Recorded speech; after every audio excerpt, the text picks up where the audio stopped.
Yeah. So, meron ko ba ng questions dito? And, so, tanong ko dito sa una is, what are the differences of STEM to the other strands?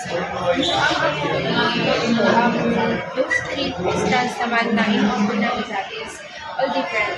But, it's all the same because they provide e-learning to all of the students naman. Pero kasi yung sa STEM, it's more of a advanced study kasi it has a lot of sciences and it has also a lot of mathematics.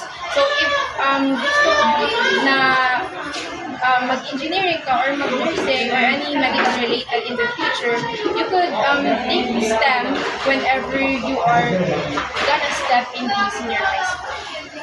So, sa second question is, what are the activities that you are doing in STEM? Like what I said earlier, it's mostly maths and sciences.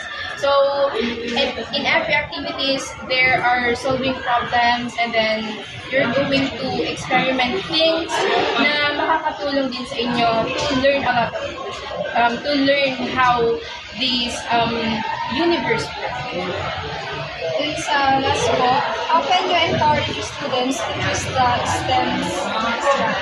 Actually, you cannot encourage someone if may gusto silang course na mag-align, na kailangan nilang i-align doon sa senior high school strand nila, they should go for it.